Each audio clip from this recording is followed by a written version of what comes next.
Assalamu alaikum and a very good morning to everyone. I hope students you all are doing well at home. Now students, as we have started Modals chapter, now we continue at page number 66. So look at here students, 4 modal words: will, would, shall and should. Now as we know that will and shall we are using in future tense, in simple future tense, yes? Would is the past form of will and should is the past form of shall. Now let's see the uses of these all 4. Will is used to talk about the future. We can use shall instead of will with I and we for future actions, although it is much more common to use will. You will know very well students that for the future action we are using shall and will. With I and we pronoun we are using shall only instead of will. But if you use will, then also it's common, it's correct. For example, Ashok will be 12 next Saturday. We will or shall know our exam results in a week. I think it will rain tonight. So, for the future action, to show the future action which is happening next week or next Saturday or tomorrow, we are using will or shall. Now shall we use with the pronoun I and we, but if you use instead of shall will only, then also it's correct only. Yes, this is only telling this first point. Now look at this shall. Shall is used mostly in the questions shall I, shall we. So with the I and we pronoun we have to use shall.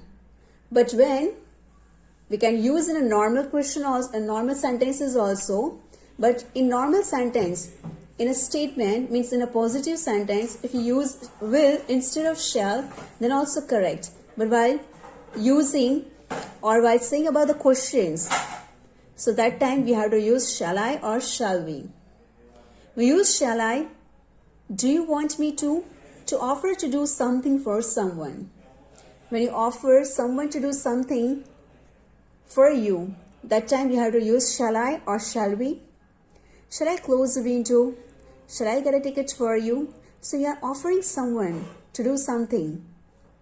Yes, for that we have to use shall I, shall we. We can also use shall I when we want to know someone's opinion or when we want advice. So for these 2 reasons also we can use shall I for the opinion also and for the advice also. For example, which bag shall I buy? You want someone's opinion. Shall I buy this shirt? You want advice here. Shall I apply for the job? You want opinion also, advice also. Yes, so for that, when you want opinion or advice of someone, that time you have to use shall I. We use shall we to ask for and make suggestions. So shall we for asks for and for suggestion. For example, what shall we do now? What time shall we leave? Shall we take a taxi? Shall we go out for dinner tonight? What shall we do now? Here you want someone's suggestion. What time shall we leave? You are asking for to do something.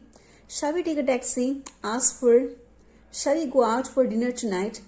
Suggestion, yes. So for suggestion and to ask for something, you can use shall be. Use will or would you to make a request. Would you is more polite than will you. Like can and could. Yes, could is more polite than can. So here also for request you can use will also and would you also. Will you shut the door please? Would you shut the door please? Will you pass the sugar? Would you pass the sugar? So for the request also we can use it. We often say would you like when we offer food or drink. Yes, so when you offer someone drink or food, for that better to use would. Would you like a tea? Would you like some more rice? So that time don't use will. because would is more polite word. So that time when you're offering someone food or drink, that time use would only. We use should to say what is the correct or good thing to do. Yes, we use should to say what is the correct or good thing to do. You know, should we are using especially when something is good for us or something is good for other. That time also we are using should. You know, if you remember that in a school also, the prefect is all again and again saying to the students who's walking in a line that you should walk in line. You should lift your feet and walk. Means it's good for you to do these things. It's a good discipline, yes? So that time we have to use should. You should respect your elders. You should drive more carefully. So that time you have to use should. So this is only the use of will, would, shall and should. Now let's see another use of must, ought to and needn't. Now as we are using must for compulsion, ought to is more stronger than should. It's also for the good things that you have to do, the correct things that you have to do, but it's more stronger than should. And needn't, as the meaning is need not, means unnecessary, which is not necessary, yes? Now look at here. We use must to say that something is necessary or very important. When something is very important, when something is you must have to do, means some compulsion is there. That time you have to use must. I must get up at 5 a.m. tomorrow. You must see the doctor as early as possible. We also use how to talk about necessity or obligation. Yes, we can use how to also instead of must. I have to be home by 10 o'clock. Means anyhow, I have to reach at my home at 10 o'clock. To talk about the past, we use had to. So in a past form, instead of how to, we have to use had to. I had to get up at 5 yesterday. Means it was too much necessary, too much important for me to get up yesterday. We also use must when we suppose that something is certain, means you are very sure about it. That time you can use must. He must be over 70. Means you are very sure that the person has completed 70 years. Nobody is answering the phone. They must be out.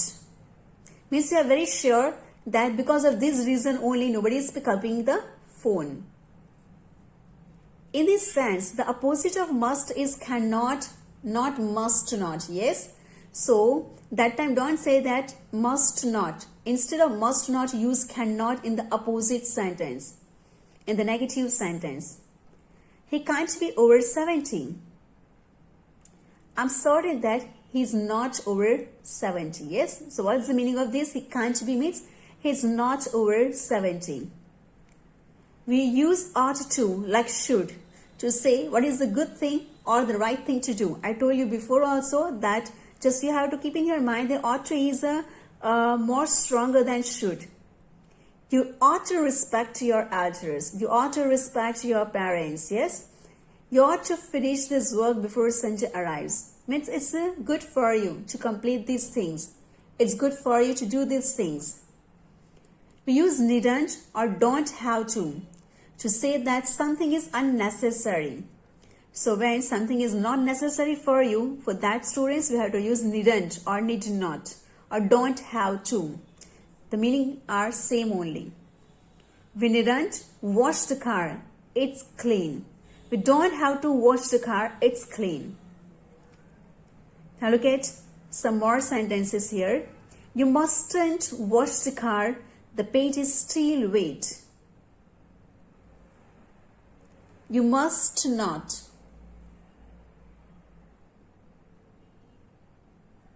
You needn't or don't have to come. It isn't necessary for you to come. We can use don't need to instead of needn't or don't have to. You don't need to wash the car. You don't need to come. So instead of, this is also correct students, better to use this. You don't need to wash the car. You must not wash the car, because we have already seen that instead of must not, you can use cannot. But if it's not really necessary, means you want to give more pressure to that words, so better to use don't need to. Yes. Now the last one is that is dare and dare not. Now what's the meaning of dare? Dare means the courage for something, and dare not means the negative. You don't have courage, you don't have the boldness to do something. We use dare or dare not to talk about having or not having the courage to do something. Yes. As a main verb, dare is used with the to infinitive in these sentences. Students, you have already learned in a previous class also, as well as in infinitive, gerund and participle chapter also in the same class, that when need word is there and when dare word is there, with this both word, we have to use to infinitive. So that time you have to use to infinitive.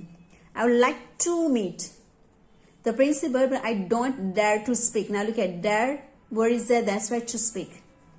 She dared to jump. Yes, because the dare word.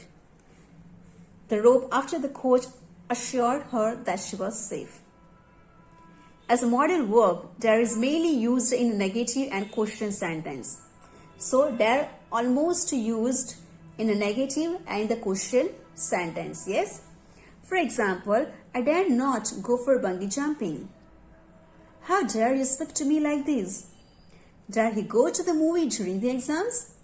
So, for the negative sentence, students, and for the question sentence, we have to use dare. So, this dare is not for the positive sentence. Yes? For the positive sentence, we have seen many of the models too. Now, students, here our chapter is over. I hope that now you are very clear about it, that how to do these, how to use these modal words in our sentences. So if you have any doubts, students, you can write in the comment box or you can ask me in a live class too.